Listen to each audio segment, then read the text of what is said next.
Meus amigos e minhas amigas, boa noite. Estamos começando mais uma live. Hoje, dia 14 de outubro de 2021, nós vamos falar sobre a realidade financeira, a realidade brasileira, a realidade, a tragédia social que o Brasil chegou, a tragédia política que o Brasil chegou. E o nosso convidado é um convidado especialíssimo, né? De Palmeira das Missões, experimentado companheiro, conhece da política, conhece é um militante do Partido dos Trabalhadores há muito tempo. Ele estava me contando aqui agora, antes de nós entrar no ar, que Palmeira, o partido disputou lá desde 82, então também é uma referência para nós, meu. E é um prazer muito grande estar contigo. Já foi vice-prefeito, vereador lá em Palmeira, coordenador regional do PT, dirigente municipal. É experimentado, é uma satisfação muito grande poder falar contigo e falar sobre toda a problemática que o Brasil, como chegamos a isso, né? E as dificuldades que o povo está passando, e conversar contigo, que é uma pessoa que tem conhecimento, né, que vai contribuir muito com todo o nosso pessoal que está entrando aí na live. Então, já cumprimentando a todos e todas. Nereu, uma boa noite, como é que tu tá, meu amigo? E pode se apresentar também, fica à vontade aí nesse espaço, tá? Tá bom. Boa noite, Alisson. Boa noite aos nossos internautas que estão nos acompanhando nessa live. Dizer que é uma alegria muito grande poder participar nessa conversa contigo, Alisson. Sabemos de todo o debate que tu tem feito em Soledade na região, um debate muito importante do ponto de vista da necessidade que nós precisamos ter de cada vez mais construir consciências nas pessoas. E a gente só constrói consciências quando a gente tem pessoas dedicadas como você, que dedicam o seu tempo para, além da profissão, do dia a dia, mas também na vida militante, na vida social, na vida do povo, tentando fazer o melhor para que o povo viva em condições melhores de vida. Certo, esse é o caminho. O Olívio usa uma frase sobre isso, né? Que a gente a gente não é plenamente feliz sem a nossa dimensão política, né? É Que é de verdade. participar da vida social, da polis, né? O Nereu é advogado também, né? E agora ele é servidor público estadual da Procuradoria-Geral do Estado, né? Nereu, eu quero te perguntar sobre essa realidade econômica, né? Os dados são assustadores, né, no Brasil. Só que está chegando na live, vai curtindo, compartilhando. A Geis deve ter te mandado aí pelo meu zap, você já compartilhou aí, Nereu? Pessoal que Tá vai bom? entrando aí, vai compartilhando aí para levar mais longe a mensagem. Porque se a gente não leva mais longe, não vai ser a Globo que vai levar, né, gente? É verdade. Os bolsonaristas dizem que a Globo é comunista, ou petista, mas a Globo é PSDB, gente. A Globo é neoliberal. A Globo não vai botar a nossa live, nem botar a nossa versão, né, sobre as coisas. É o nosso entendimento sobre as coisas, sobre a vida social. Mas, Nereu, a vida hoje no Brasil, estamos chegando a 20 milhões, estamos com 20 milhões de pessoas passando fome. Os dados da rede PESAN, indicam aí mais de 100 milhões de pessoas em insegurança alimentar. Os aluguéis, eu acho que deu mais de 20% a inflação no último ano. A inflação dos alimentos, acho que chega a 40%. Como é que tu vê isso? Qual é o impacto em todo o país, mas também nas nossas regiões, né? Soledade e Palmeira, do ponto de vista econômico, social, são muito semelhantes, né? Todas as regiões aí do interior do estado, sobretudo aqui do norte do estado. Como é o impacto disso? Como é que tu vê essa situação? Na verdade, isso que tu diz é muito preocupante porque nós vivemos um descontrole econômico.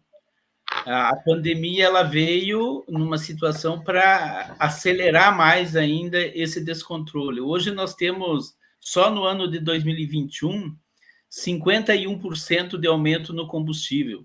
E todos nós sabemos que o aumento do combustível significa o aumento de todos os preços.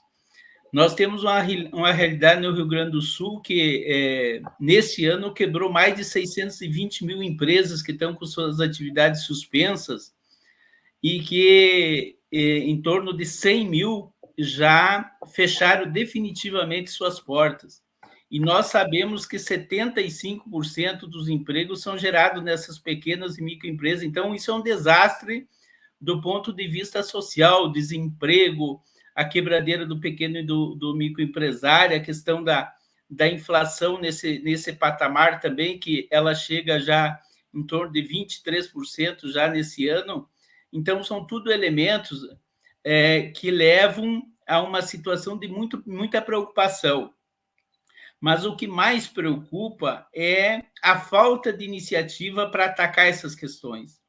Não tem como um país rico como o Brasil com toda a estrutura que dispõe, nós somos um dos países que chegamos à sexta economia do mundo, temos petróleo que pode sustentar todo o consumo brasileiro, e nós fazer políticas que relacionam o preço do combustível ao dólar.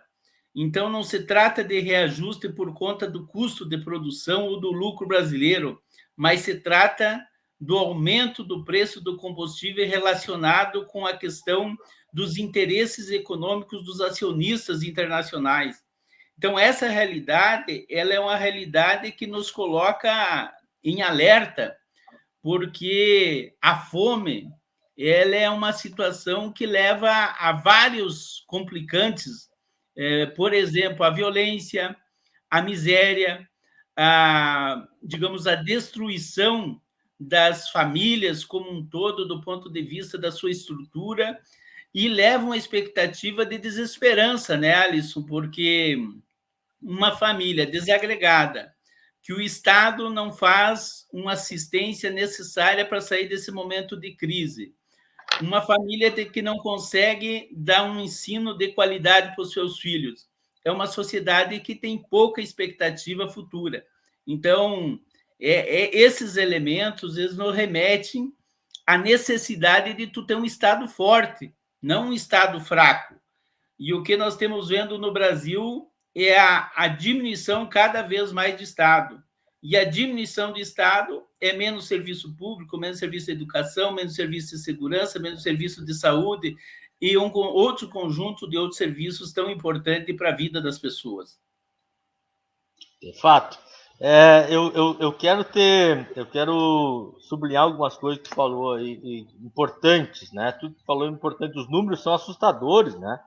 Eu vejo uma inflação aí de mais de 20%, para o trabalhador que ganha um salário mínimo ou que ganha até um pouco mais do que isso representa 20% da perda de capacidade de compra, né? As pessoas empregadas não estão conseguindo se alimentar adequadamente, satisfatoriamente ou minimamente, né? Nem sei qual termo usar, né? É uma insegurança alimentar o termo correto que se usa, né? Então, tu imagina o desempregado. Na nossa região, nós temos desemprego estrutural aqui na Soledade, desemprego é alto, é uma região ainda que precisa de investimento público. Eu digo, inclusive, para o nosso debate a nível estadual, né? O Edgar tem falado muito do Rio Grande presente na vida das pessoas. Seria muito fácil para as regiões já desenvolvidas, tipo Caxias e Porto Alegre, dizer que o Estado não precisa fazer indução de desenvolvimento. Mas para as nossas regiões, Palmeira, Frederico, a toda a região norte do estado e a região sul precisa de investimento, né? E tu falou uma coisa importante sobre o papel do Estado.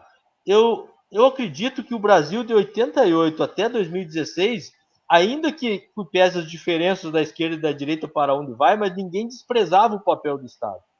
Hoje há uma ideia de que o Estado não deve fazer nada, né? E as pessoas ficam à mercê de uma política maluca tipo essa do Guedes. Então, eu queria te perguntar duas coisas, tá? Mas antes eu vou cumprimentar o pessoal aqui. Cumprimentar a nossa suplente vereadora, Andréa Carvalho. Boa noite, Julinha, está sempre conosco. O Evandro Iscariote, nosso companheiro da Emater. O Vila Martins, lá do bairro Botucaraí. O Leão Gonçalves, um grande abraço, foi nosso candidato a vice-prefeito aqui. O Jorge Pedroso. A Lori Willand, lá de Passundo. O David Adeja. O Ronaldo Moraes, a Maria Odete, o Luiz Moreira, sogro, lá. O Edson Cosma, teu amigo, está nos cumprimentando. Sim. Ali, ó, duas feras, alento de esperança para a superação do caos econômico, político e social. Obrigado, Edson. O presidente do PT, coordenador regional aqui de Soledade de região, o Matheus Demarco. O Dalvo, né, te falei que foi meu companheiro do movimento estudantil, o Dalvo Piovesan. Todos bem-vindos. Eu queria te perguntar sobre duas coisas. Tu falou que precisa um governo que tivesse primeiro, a incapacidade do governo Bolsonaro de lidar com a crise, ela é de incapaz mesmo ou ela é um programa? E nós temos que debater o petróleo é nosso, né? Vamos dizer assim, restatizar a Petrobras, fazer disso uma grande campanha para o ano que vem, ou esse não é o mote? Qual seria a tua visão sobre essas duas questões? A primeira é que o governo Bolsonaro fez tudo o que o capital queria que fizesse, o grande capital. Por exemplo, a questão do Estado que ele defende, o Estado mínimo, é o que o grande capitalista nacional e internacional quer. Eles, por exemplo, cortaram os direitos trabalhistas de forma muito profunda. A questão do direito dos trabalhadores, seja na questão da rescisão, da forma de rescisão de contrato, a questão da retirada do fundo de garantia da multa, seja na questão da idade mínima para aposentadoria, passando para 62%, 62 anos a idade, tanto para o público quanto para o privado. A lógica deles é tirar direito para que o lucro cada vez tenha mais facilidade de tirar altos rendimentos. E essa política que ele implementa não é incompetência, é visão de Estado mesmo, inclusive mais acelerado. Ele trabalha a lógica de privatizar tudo, deixar um Estado totalmente enxuto. E para quem serve o Estado? Né? O Estado serve para as pessoas que precisam do serviço público. O Estado tem que ser indutor do desenvolvimento. Aquilo que o Lula disse, e que ele repete quase todas as falas que a gente escuta, que ele fala sobre a questão econômica, o Lula diz que o orçamento do governo federal tem que ser partilhado com o povo brasileiro.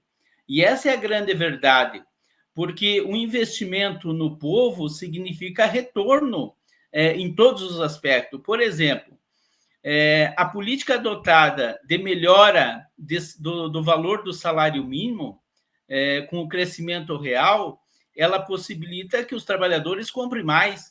Se os trabalhadores compram mais, o comércio vende mais. Se o comércio vende mais, a indústria produz mais. Mas tem que ter a mão do Estado para injetar esse recurso tanto no investimento social nas pessoas, quanto no investimento dos pequenos e microempresários. Nós sabemos que o grande empresário, ele toca a sua vida por si só, ele não depende do Estado.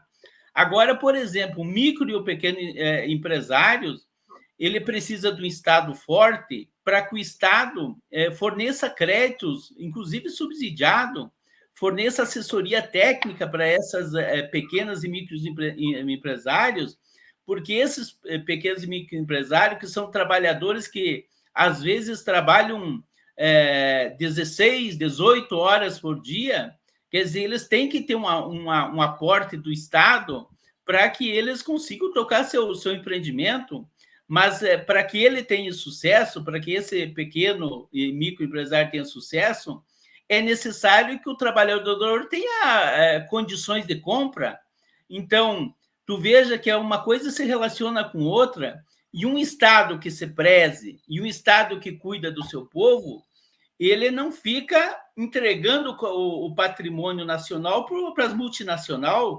Por exemplo, a venda, nessa lógica do enxugamento do Estado, a venda do petróleo brasileiro para exploração internacional e o controle econômico pelos americanos através do dólar, isso aí é uma punhalada nas costas do povo brasileiro, porque o povo brasileiro que precisa do consumo para tocar a sua vida, para viajar, para trabalhar, e, além disso, o preço nesse patamar, ele aumenta todos os preços, conforme eu já disse anteriormente, e quem paga essa conta? O povo brasileiro. Então, o que está acontecendo no Brasil, essa lógica de enxugar o Estado, é um verdadeiro engano. E muitas pessoas, às vezes, na boa-fé, sem aprofundar o entendimento do que significa o Estado forte e o Estado fraco, acabam entendendo que é isso mesmo. Agora, por exemplo, nós estamos vendo nessa linha do enxugamento do Estado a questão da PEC 32. A PEC 32 ela trabalha uma lógica de desestruturar totalmente o serviço público brasileiro.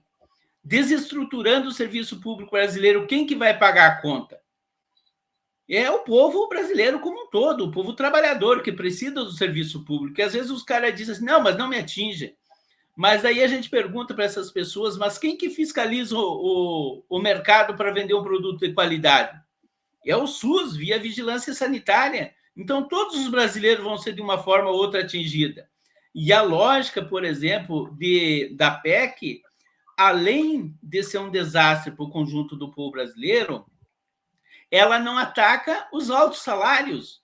Então, tu veja a contradição, e muitas pessoas que defendem, por exemplo, que tem que, de fato, cortar os direitos dos servidores públicos, ele não se dá conta que ele vai ser o grande atingido quando não tiver o professor para dar uma aula de qualidade para o seu filho, quando não tiver o brigadiano para prestar o serviço de segurança, quando não tiver a estrutura do município para prestar os serviços na área da saúde e assim por diante. Então, tu veja que essa questão que tu falaste aí do Estado mínimo e se é incompetência do atual governo do ponto de vista da condução da política, não é isso não, pelo contrário, ele está rezando a cartilha do grande capital.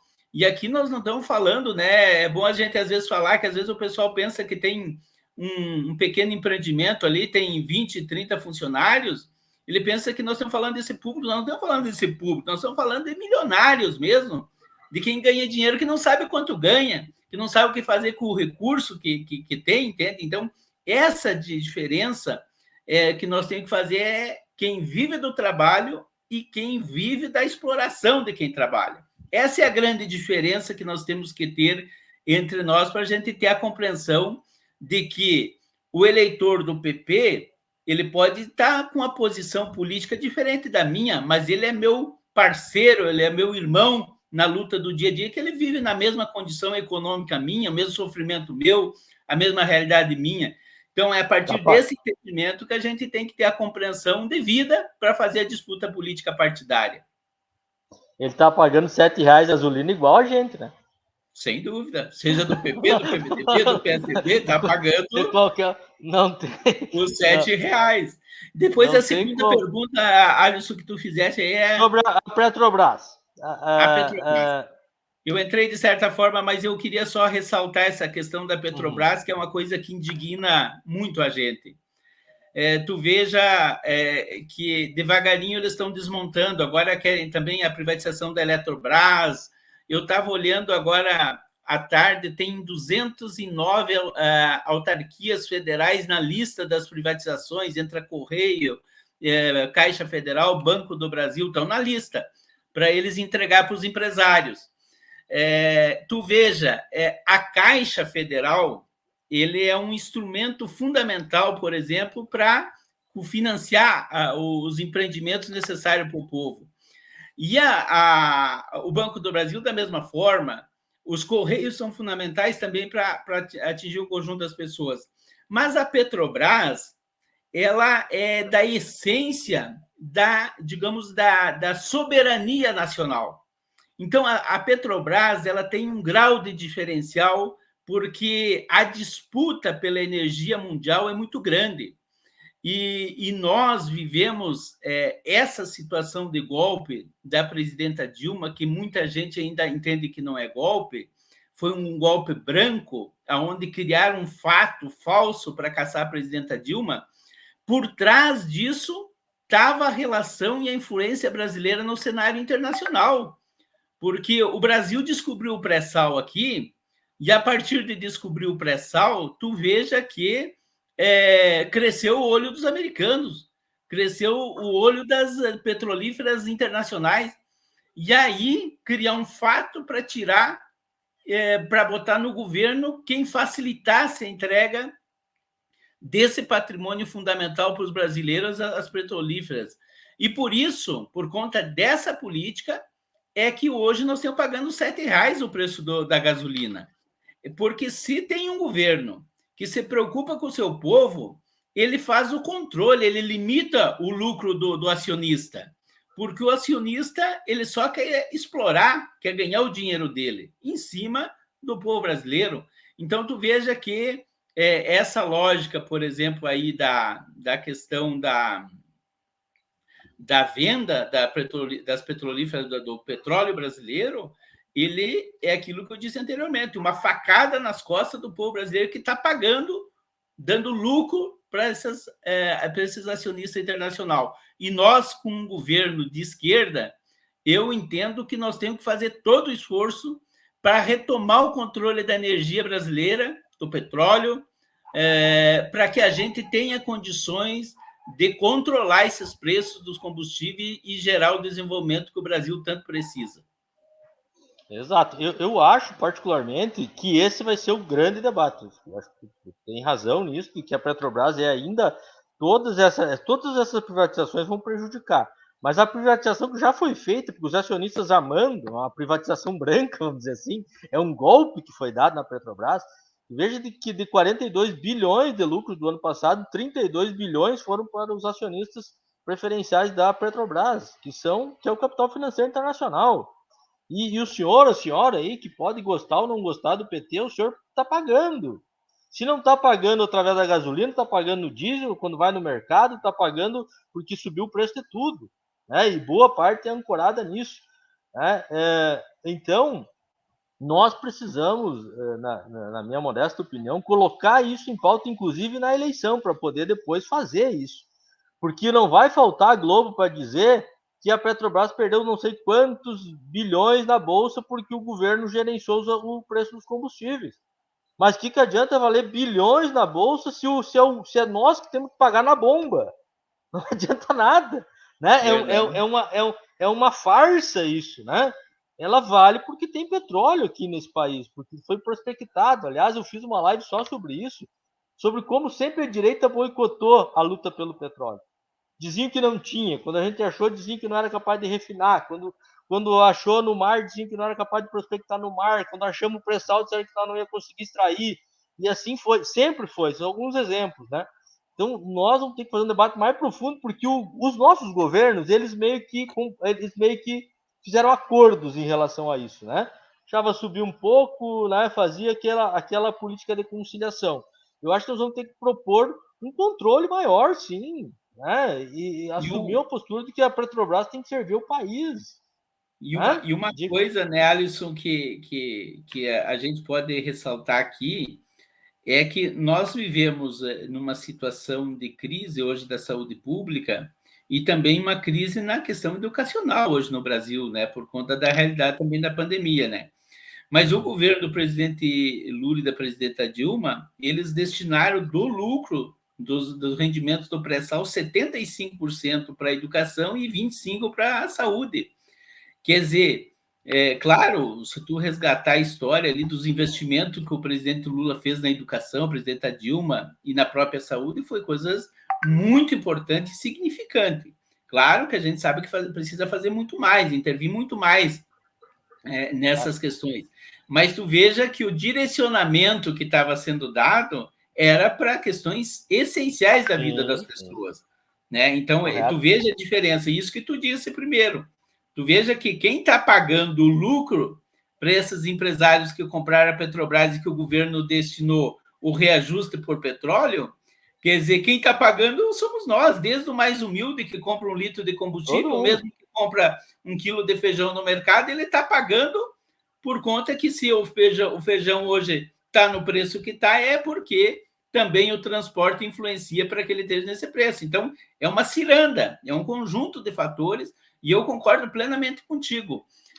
Não tem como tu não trabalhar de forma muito severa e muito forte essa questão do petróleo, da energia brasileira, num governo que se propõe em melhorar a vida do povo brasileiro.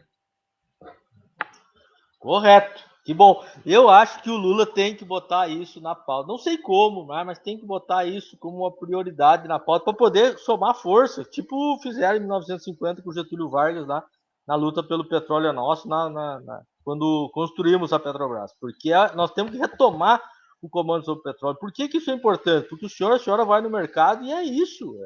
Esse aumento ali é disso. É claro que tem outras desregulamentações, como dos aluguéis, por exemplo, que é especulação, Tem especulação agora ampliada até nos carros. Não sei se tu viu, mas os carros também foram para um preço absurdo. Então, está todo mundo perdendo e o povo está passando fome, gente. Metade da população está em situação de insegurança alimentar. O dado é assustador. O dado é assustador, porque se tu tem não tem ninguém na tua família que não está com insegurança alimentar, tu já é um privilegiado hoje no Brasil. Porque o que é insegurança alimentar? É tu não saber se tu vai ter comida amanhã. É de repente tu ter comido hoje, mas não sabe quando é que vai comer de novo. Imagina o grau de insegurança que as pessoas ficam. Tá tendo uma série da Netflix agora, Round 6, eu não sei falar em inglês, né? Mas seria Round 6, né? Round 6 lá, né? As pessoas em situação de desespero, elas fazem coisas inimagináveis, né? Porque estão naquela condição, e só quem está naquela condição sabe o que é isso, né? Está frente a perder a sua vida, ou perder, ou estando com fome, né? A situação é desesperadora. Mas tu chamou a atenção para uma outra coisa que eu acho que nós brasileiros temos que ter mais memória. Eu sempre falei disso e eu acho que isso foi. Eu sempre digo que esse foi o maior crime de 2016, não foi só ter tirado a Dilma. O crime maior foi dizer que o Estado brasileiro não tinha política pública. Lembra que eles diziam: queremos educação, saúde, padrão FIFA, não sei o que, não tem nada nesse país. Não tem nada, gente. E nossa capacidade de vacinação, mesmo tendo um genocida contra a vacina, nós vacinamos metade da população, 100 milhões de pessoas através do SUS. Então tinha coisas. E o SUS não foi ampliado de 16 para cá, ao contrário, né? Foi diminuído, foi relegado a uma posição de inferioridade. A escola pública, até já fizemos duas lives sobre educação aqui no último período, ela teve uma evolução enorme nos últimos 50 anos. Se nós pegar de 88 para cá, meu Deus do céu, tu deve ser do interior também, a minha família aqui é do interior. As pessoas, meu pai para estudar fazia 8 quilômetros a cavalo. Hoje os amarelão da Dilma pegam o guri na frente de casa e a menina. Isso a gente tem que valorar, saber de onde é que veio, teve gente que lutou por isso, não é dizer que o PT que fez isso, não foi nós, mas gente que lutou por isso, que deu prioridade para isso. Podemos citar o Brizola, o Darcy Ribeiro, muitos militantes do PT, de outros partidos de esquerda, a sociedade, né? E as pessoas não têm nada, né? Aí nós vamos ver o que se produz nesse país, a Fiocruz, o Butantan, agora nós temos com esse debate terrível sobre as privatizações no Estado.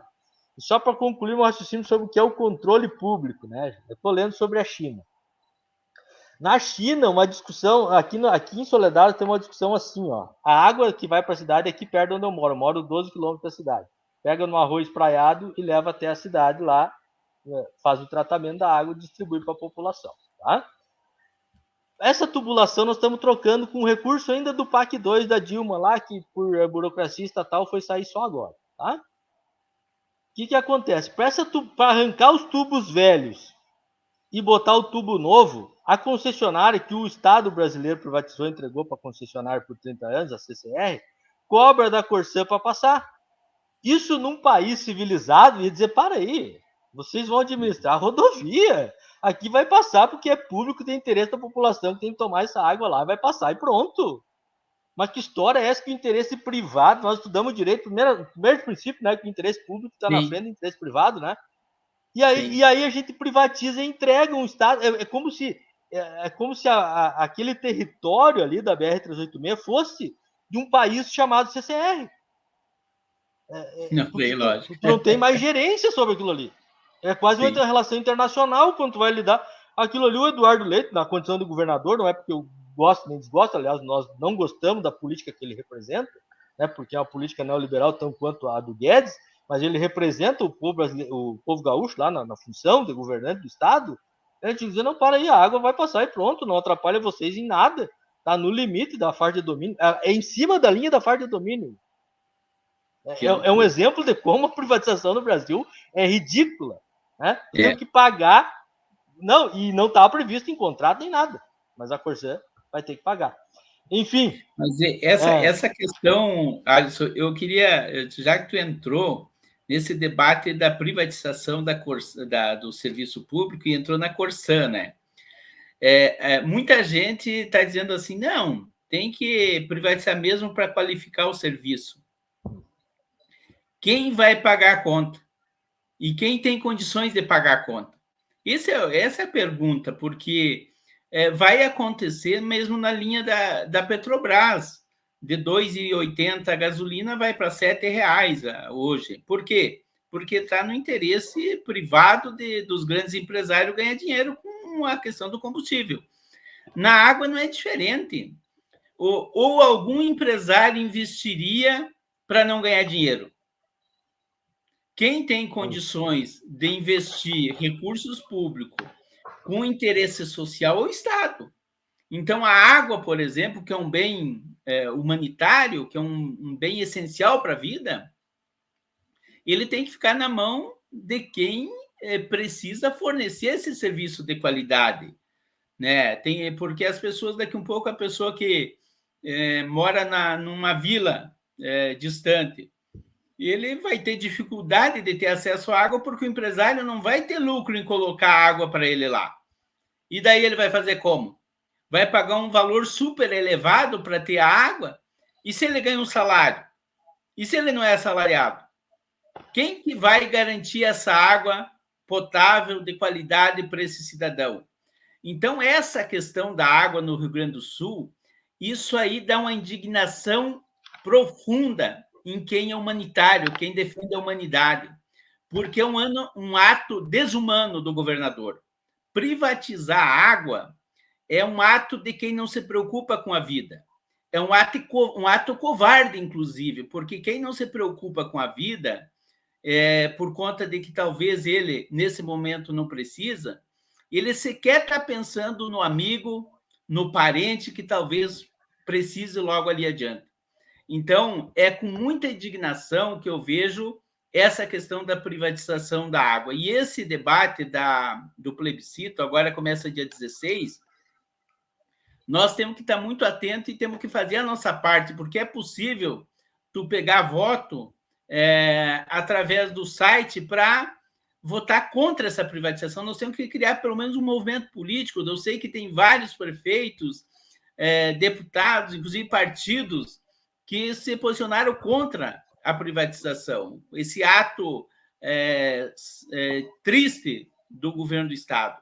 Então, nós precisamos se somar para criar forças para dar uma marcha ré nessa questão da privatização da água, que também caminha para a privatização do Banrisul, que é estratégico para um governo que quer investir dinheiro no povo. Verdade. Não, a privatização da água é uma coisa... as pessoas têm que parar e refletir um pouco, né, Nereu? A gente já passou por tantas privatizações no Brasil, o que melhorou, né? E quem paga a conta? Acho que tu chama atenção por uma coisa importante. A Corsã tem isenção de alguns impostos, tem subsídio cruzado, os grandes municípios financiam os pequenos. Quem vai pagar isso? É a sua conta que vai aumentar. O cidadão que está lutando por isso, é a conta dele que vai aumentar. E daí, na tua primeira fala, tu falou, quem é a classe trabalhadora no Brasil? Esses nossos empresários aí de Palmeira, aqui de Soledade, eles fazem parte. O Olívio Dutra me chamou a atenção esse tempo que eu falava muito só trabalhador. Ele disse, o companheiro tem que falar os pequenos e médios empresários também. É verdade. E é verdade, porque os caras estão aí mal também. Às vezes eles trabalham mais do que... Às vezes eles trabalham maior jornada do que o funcionário dele. Exato. E daí ficam lutando para o funcionário ganhar menos, se o funcionário do outro empresário pequeno igual a ele que vai comprar no dele. Né? É o aposentado que, com a melhora na aposentadoria, pode comprar no comércio dele ou na pequena indústria dele.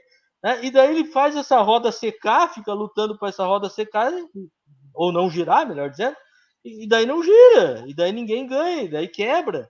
Né? E é muito interessante essa questão que tu fala aí, porque, por exemplo, digamos, ele paga 10 empregados, só que vai consumir muitas vezes no estabelecimento dele 500 empregados. Exato. Né? Então, se esses empregados estão recebendo uma renda razoável, vão gastar muito mais. Né? E essa questão aí que eu acabei fugindo da lógica da questão da água, tu veja, ela é muito preocupante porque ele vai desqualificar o serviço para quem precisa. Quem tem uma condição um pouco maior vai pagar talvez que nem o preço do combustível, algumas vezes mais pelo valor da tarifa da água, vai ter água com preço absurdo. Mas e quem não tem o recurso para pagar a água, né? Então, não vai ter tarifa social, não vai ter nada, né? Não, aí, o empresário quer ter o lucro. É essa a lógica, não podemos nem culpar. É isso, está se entregando para isso. Aí que eu acho que nós temos que chamar a atenção da sociedade tem que ser responsável. E não é só, os mais pobres. Se fosse só os mais pobres, nós deveríamos estar aqui lutando contra, mas é o senhor e a senhora que pensam que são classe média que também vão ter dificuldade. É as empresas, indústria nossa que tem que puxar, que tem que fazer, se colocar num distrito industrial e nós não vamos ter condição de se colocar, porque a gente perde a gerência sobre a coisa. Daí não adianta ir lá se queixar para o prefeito, para a prefeita, para o deputado, para a deputada, porque daí é o seguinte, é o dono da empresa. Claro. É o dono da empresa. É que nem aqui na Trujillo também. Inclusive, a Corsan teve um lucro agora, nesse ano que passou, de 439 milhões de reais. Quer dizer, tem retorno. Por que o governo quer vender uma coisa que está dando retorno? Qual é a lógica disso? É a mesma coisa que tu ter uma lavoura, que tu produz lá, e tu se desfazer porque tu simplesmente não está mais simpático com essa lavoura, não quer mais, e a tua renda, de onde tu vai tirar depois? A Corsan colocou nos cofres públicos 439 milhões de reais, dinheiro que pode ser investido na própria Corsan, no saneamento, na qualidade de vida das pessoas, para as pessoas não ficarem doentes. Quer dizer, é uma ciranda. Tudo ajuda. Cuida do saneamento básico, as pessoas não vão ficar doentes, município e o estado não vão gastar com saúde, e a pessoa vai viver uma vida mais saudável. Quer dizer, todo mundo ganha. Né? Então, exato. E a lógica do empresário é bem o contrário, ele quer saber do lucro dele, do grande empresário, né? Não, essa movimentação do Eduardo Leite, nesse sentido, ela é inentendível, porque ele quer transformar a Corsan em algo ainda mais atrativo, e para transformar mais atrativo vai ter que entregar a água, né, que é recurso natural nosso para ser explorado economicamente no mercado financeiro internacional, porque a ideia é botar na bolsa de valores. E aí sim a gente perde. Nós temos que chamar a atenção muito dos prefeitos, porque os prefeitos são os municípios são os titulares do serviço da água, né? Eles podem frear esse processo. Mas os prefeitos têm que deixar de ser embaixador de paróquia, como a gente fala, né? E assumir postura política, não ficar aí nessas ondas de bolsonarismo aí e bobagem, porque é o seguinte, quando o cidadão, a cidadã não tiver água aí na vila, quem vão bater na porta tua, como prefeito, como dirigente, mesmo que tu não seja mais prefeito, vai ser alguma coisa ali no município, né? Vai ser uma referência, um partido, vai ser vereador, alguma coisa vai ser, porque o vice é que nem Sarnoso, nunca para, nem se ajeita, né? O cara vai estar no meio de alguma coisa, né? O cara que é prefeito hoje, o prefeito. Enfim, daí eles ficam se escondendo, não querem tomar atitude, não querem se milindrar com ninguém e sabem que isso não vai dar certo, né, Nero? Um grave problema. Mas já nós estamos falando sobre essa questão das privatizações. Eu queria te provocar sobre a questão do Banrisul também, né? Que nós entramos de leve no Banrisul, né? Mas eu lembro que nos governos do Lívio e do Tarso foi criado linhas de crédito para os pequenos e médios agricultores que foram fundamentais. Nós crescemos no estado do Rio Grande do Sul graças às políticas adotadas com recursos do estado acima da média nacional nos períodos dos nossos governos, porque o dinheiro do Banrisul era destinado para a produção. E tu veja, uma questão fundamental, a pequena propriedade, ela produz em torno de 80% dos alimentos consumidos pelo povo brasileiro. Então, um governo do Estado que quer o bem do seu povo, que quer um alimento de qualidade, que quer uma agricultura forte, vende um banco que nem o Banco do Estado do Rio Grande do Sul, você está dando milhões de lucro. Né? Se eu não me engano, eu não quero colocar dados aleatórios, mas se eu não me engano, é em torno de 1,8 bilhões de rendimento que teve de lucro o Banrisul no ano passado. Quase 2 bilhões.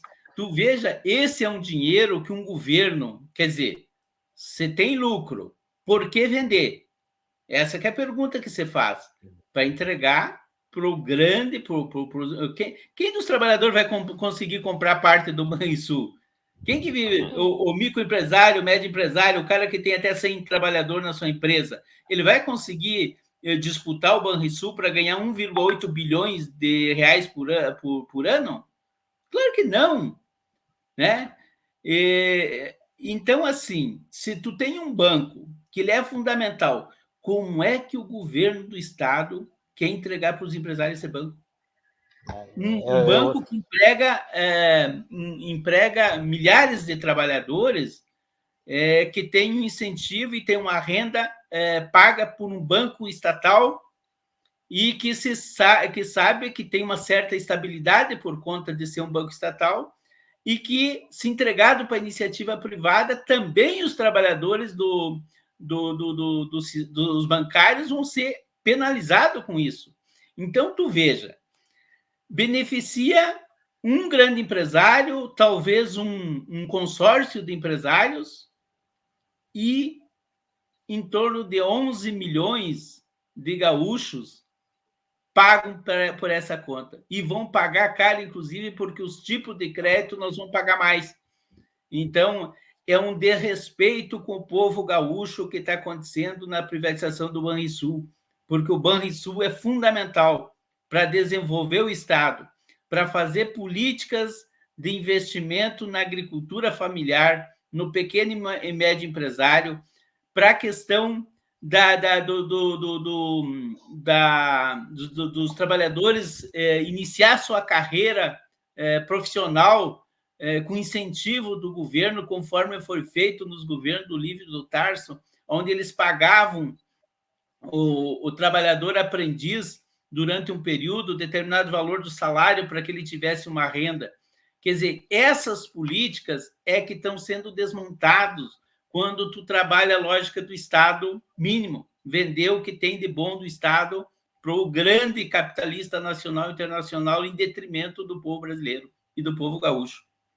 É verdade, o Estado perde a capacidade de gerir as políticas públicas, né? Deveria ser o contrário, na minha mente, deveria ser o contrário. Tanto da Corsã, tu ter a capacidade de gestão e de gerir, né, o saneamento em diálogo franco e aberto com a sociedade.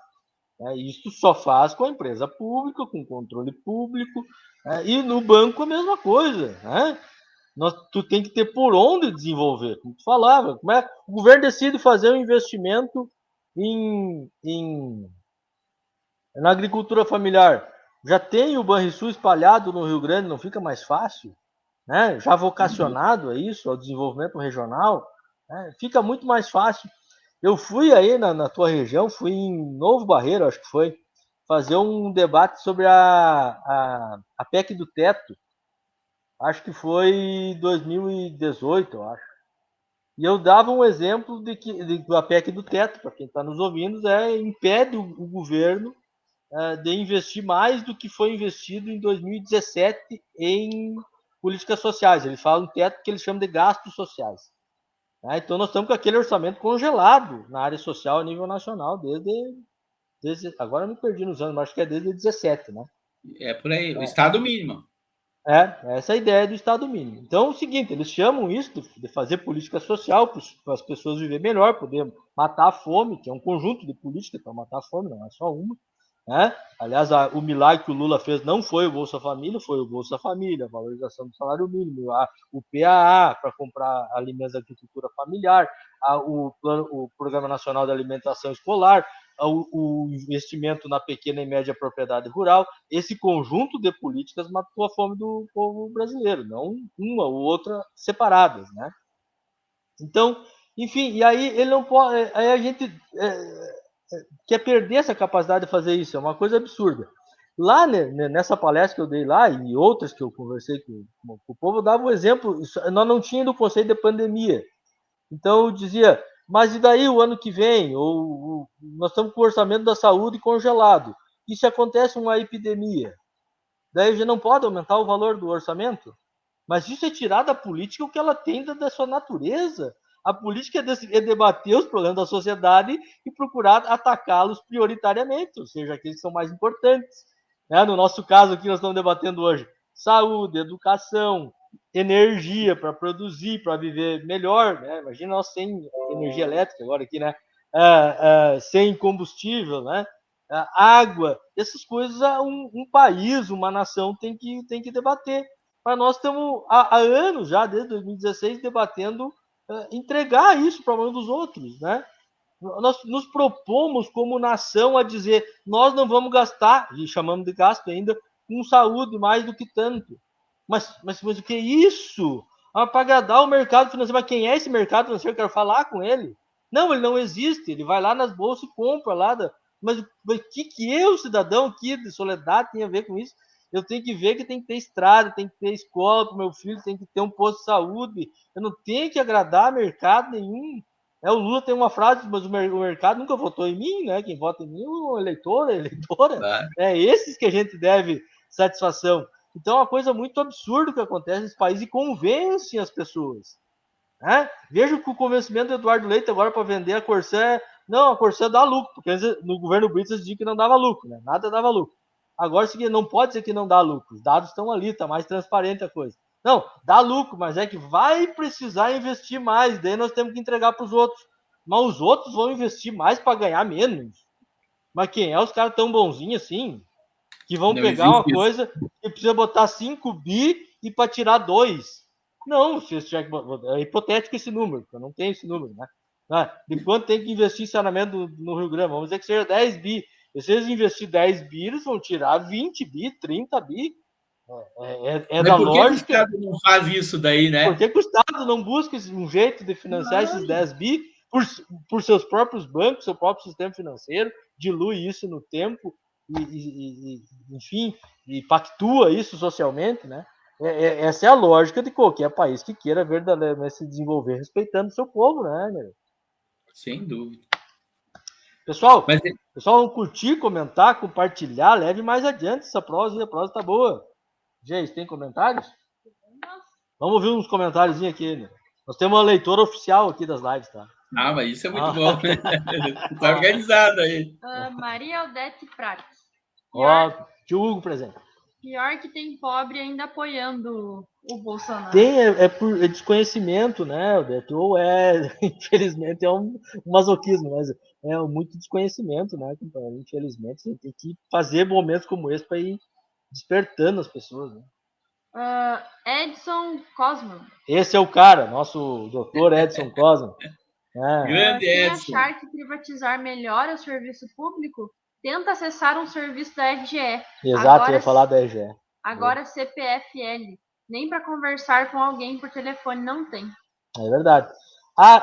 Só para lembrar, as pessoas não lembram.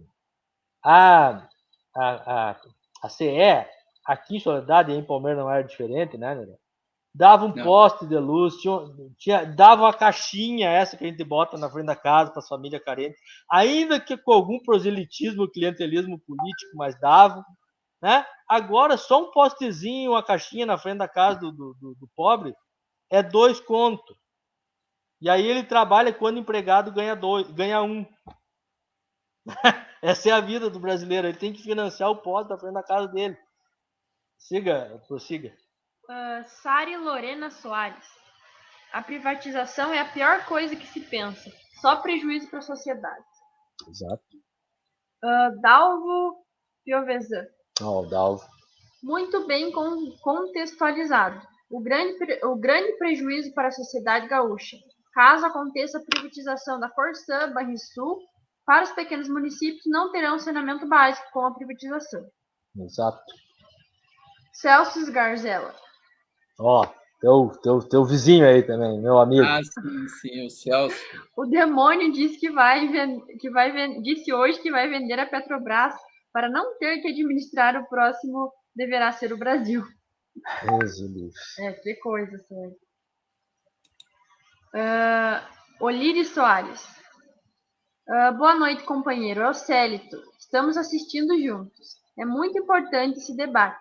Esclarecer o povo por que motivo estamos passando dificuldades. Rosa Giovannoni. Temos um plano nacional da educação que precisa ser cumprido. porque foi construído a muitas mãos. Resgatar os royalties do petróleo para a educação é uma questão de vida. Muito bem, ó. Tem mais alguns aqui. Esse aqui eu acho que tu já leu, do Edson. Boa noite, companheiros. Uma prosa dessas, com essas duas feras, é um alento de esperança para a superação do caos econômico, político e social que estamos passando. Muito obrigado, doutor Edson. Edson é um grande amigo aí, uma referência jurídica, né, e política também, um grande amigo. Agradecer a todos que comentaram aí. Esse comentário do Celso aí, né, me chamou bastante atenção. Nesse quesito, parece que o Bolsonaro falou em vender a Petrobras. Veja, estão cobrando dele o preço do combustível, parece fecha com tudo que nós estamos falando aqui, né? Não, daí ele não quer ter gerenciamento sobre isso. Bom, daí se vende não tem mesmo. Como já está praticamente vendido, na prática está, porque fica atendendo o interesse de acionista somente. Bom, o que acontece? Os preços vão lá em cima.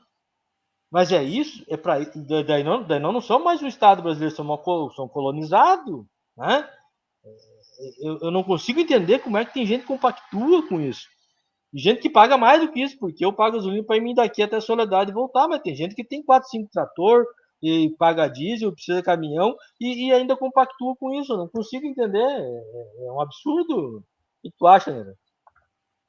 É muito preocupante porque, de fato, quem paga a conta é o povo, né? E a lógica, eu acho que o pessoal fez um comentário bem prudente do ponto de vista de que a diminuição do Estado ela afeta todas as áreas. O pessoal citou a questão aqui da Petrobras, nós falamos da Corsan, do Banrisul, mas entra a questão da saúde pública também nisso. Né, e que a gente acabou entrando de resbalada, como diz o Gaudério, mas, gente, se tu não tivesse o SUS, quem trataria o cidadão que tem câncer? Quantas pessoas conseguiriam fazer o tratamento? E tem muita gente que diz que o SUS é ruim, né? Que deve ser ter o Estado mínimo mesmo, investir menos. Então, tudo isso se interliga quando o pessoal fala da questão das privatizações e do Estado, entra no Estado mínimo a privatização, é menos serviço para as pessoas. O Estado prestando menos serviços. E quem que precisa de serviço? O grande empresário precisa? Não. O banqueiro precisa? Não. Né? O industrial precisa? Não. Agora, o empregado da indústria precisa, o empregado do banco precisa, né? É claro que se não tiver um tratamento de qualidade na área da saúde, o banqueiro vai lá nos Estados Unidos, vai na Europa, onde tiver o melhor tratamento. E nós, o povo, vamos ficar onde nessa história? Então, eu acho que ele é muito prudente tu fazer esse debate, mesmo porque nós defendemos um Estado efetivo. O Estado que cuide das pessoas. O Estado tem que ser voltado para quem vive do trabalho. É um conceito maior. Quem trabalha e vive do seu trabalho, o Estado tem que estar ali para, na hora da dificuldade, dar uma parada. Agora, não pode ser um Estado que, quando o grande empresa, o banqueiro quebra, o Estado vai lá e pega e rapa o fundo do caixa para passar para o banqueiro. Quer dizer, não pode ser um Estado assim. Nós temos que ter um Estado democrático, voltado para os interesses do povo brasileiro. E também do povo gaúcho, né? Porque aqui o povo, às vezes a gente não fala da questão da situação do Estado aqui, né? Mas os funcionários públicos que estão nos escutando sabem que estão há 8 anos sem nem um reajustezinho. E só esse ano o IGPM foi... Se tu pegar do último ano, o IGPM chega em 33%, 34%. Quer dizer, de cada R$100 que tu ganhava, tu passou a receber 67.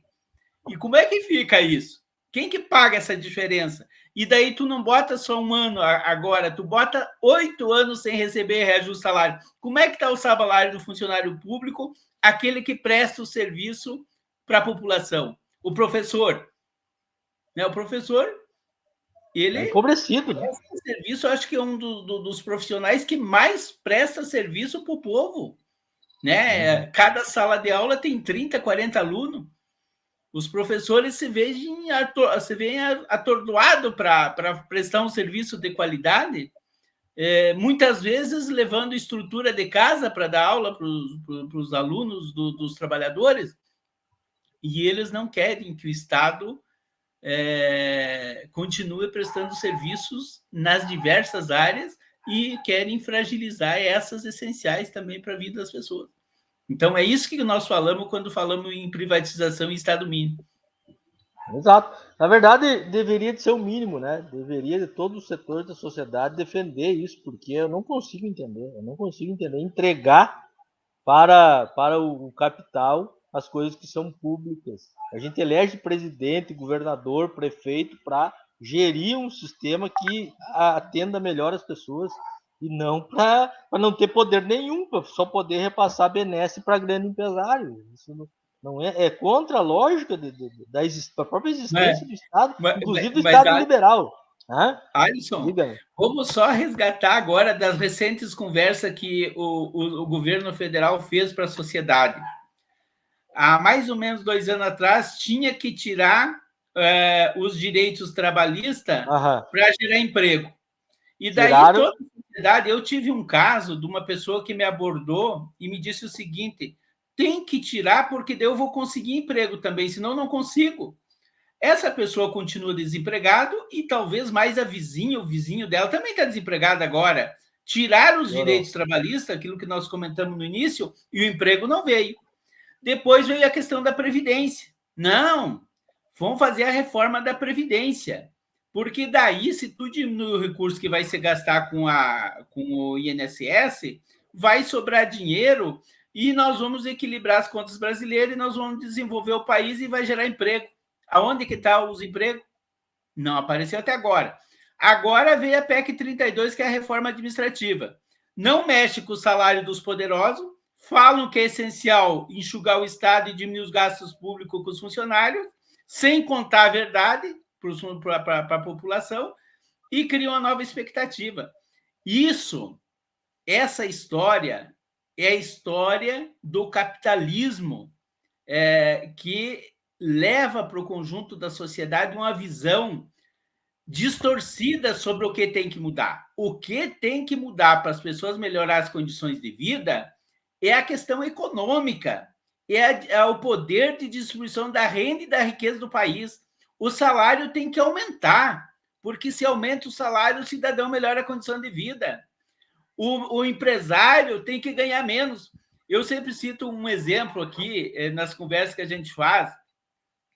Só na família da gente, se tu pegar a Vivo, que é mais popular aqui, a questão da telefonia, se tu pegar a tua família, 10 pessoas, no mínimo tu paga em torno de R$1.000 por mês para Vivo. Daí tu coloca no município de Palmeira, com 35 mil habitantes. Daí tu coloca o estado do Rio Grande do Sul nessa conta. E tu imagina quanto esses caras ganham. Quer dizer, isso que nós temos que mexer. É nesse dinheirão que esses caras ganham. Tem que proporcionar que eles ganhem menos para que o povo ganhe mais. E isso como é que tu faz? Tu tem que taxar essas grandes rendas, essas grandes fortunas, para que o Estado tenha condições de fornecer serviços de qualidade. Porque o objetivo maior nosso é que as pessoas sejam felizes, que as pessoas tenham estrutura para ter uma vida digna, que tenham uma boa casa para morar, que se precisar de saúde, tenha saúde, se quer estudar, tem espaço para estudar, se o que precisa de um crédito para produzir, tem como produzir, tem que ter o acesso à estrada, isso que o Alisson falou. Então, eles fazem aquele ditado, eles mudam o penteado, mas a noiva é a mesma. Nós temos que mudar, na verdade, a estrutura econômica do país para que a gente proporcione melhores condições de vida. E é isso que precisa fazer na sociedade brasileira e que eu acredito que a gente tem muito espaço para avançar, se Deus quiser, se o Lula chegar de novo à presidência do Brasil e nós tiver o Edgar aqui no governo do Estado. Vamos fazer uma grande caminhada, meu companheiro, e vamos mudar essa realidade aí. Quero cumprimentar o pessoal que está aí, que está participando, todos aí, o Leão, o Jorge, Lorene, Lorene, o David, o Ronaldo, o Luiz Moreira, Maria Odete, a Felipa, mas a Felipa Ronaldo Santos, essa é minha irmã. Advogada de primeira linha, mestre Meira. Maria Inês Moraes Gomes, Dalvo, Edson Cosma, Matheus Demarco, Jair Trautmann, Gilson Carling, Ana Piovesan. Essa deve ser tua parente. A Julieta, Carlos Santos, Geronido Santos. O Geronino é aquele lá de Santa Catarina que assiste? Acho que é, sim. É, sim. O Nilza. Enfim, Sari Lorena, Dirce Baumgart. Tem bastante gente aí. Pessoal, muito obrigado pela companhia, hein? Entendeu? Chamou a atenção do SUS. O SUS estava na linha para privatização, só não está mais por conta da pandemia, né? E daí viram o valor do SUS. Teve que acontecer algo muito terrível, muito triste, para que a gente fosse perceber a grandiosidade do SUS, que está em todos os nossos bairros, em todos os lugares, e só não funciona minimamente, eu digo razoavelmente bem, né? Onde os prefeitos não fazem uma boa gestão. Quando fazem, e 70% da população, isso é dado, né? Depende exclusivamente do SUS. Né? Isso não tem saída. Então precisa de serviço público. Esse dia eu discutindo com um rapaz aí, bolsonarista e tal, dele disse que eu nunca precisei do governo para nada. Eu nunca ganhei bolsa, não sei o quê. Ele pensa que é só o Bolsa Família que o Estado brasileiro faz. Eu disse, tu nunca tomou água da Corsã, tu nunca foi na escola, porque soldado só tem uma escola privada, então a gente sabe quem estuda, né? lá naquela escola, né? Tem uma, né? Eu sei que ele não estudava lá, né? Tu nunca foi ali no hospital nosso aqui? Ele não é público, ele é conveniado com o SUS, é o SUS que atende ali. Aliás, é o único hospital da cidade e ele é conveniado SUS. Então a gente precisa, né, de um Estado presente na nossa vida. Quero te agradecer muito, passar para as considerações finais, agradecer as pessoas que estão nos acompanhando. Curtam, compartilhem. Seu Telmo Maier entrou ali agora, Romário Marcolan. Enfim, a gente tenta cumprimentar e ler todos os comentários, tá? A gente sinta-se todos muito bem recebidos por nós, né, Nereu? Dá a tua mensagem final e estamos com 1h02. Vamos fazendo os encerramentos, mas fiquem aí, pessoal, que tem qualidade na fala, hein? Até no fechamento tem qualidade. Fala, Nereu. Eu primeiro queria agradecer o teu convite, Alisson. Fiquei muito feliz e honrado de poder participar desse bate-papo contigo e sabendo do teu conhecimento que tu tem, da tua história que tu tem aí em toda essa grande região. E a gente tem que ter perseverança e acreditar que um outro mundo é possível. E a gente sempre tem que alimentar essa esperança e trabalhar para que ela se concretize. E isso a gente tem que fazer, e eu acredito que é possível a gente mudar um monte de coisa. Eu sei que não é possível do dia para a noite tu trocar o governo e já sair com um novo estado numa situação totalmente diferenciada. As mudanças se dão num processo. Agora, tu precisa caminhar para as mudanças. Se tu não caminha, se tu caminha para o retrocesso, tu cada vez vai piorar mais. E nós temos que saber que é possível tu trabalhar com esperança para mudar a vida das pessoas. Então, de coração, muito obrigado por esse espaço maravilhoso de nós fazer esse bate-papo. Uma boa noite a todos. Eu que agradeço, né, ter aceito o convite. É um prazer muito grande, uma referência para nós, né, porque eu treino PT já te conhecendo, já te vi ali, né, militando e tal, sempre foi uma referência. E muito feliz da gente poder bater esse papo aqui, conversar um pouco, né, como nós combinamos, trocar, né, um pouco das nossas percepções e poder partilhar isso com as pessoas que estão nos ouvindo e também pessoas que vão ouvir depois também, né? É sempre um documento para a gente ir pensando e fazendo a nossa própria reflexão. Muito obrigado, Nereu. Boa luta para todos nós e vamos em frente, tá? Um grande abraço para ti, para todos aí. Um abraço a todos. Muito obrigado.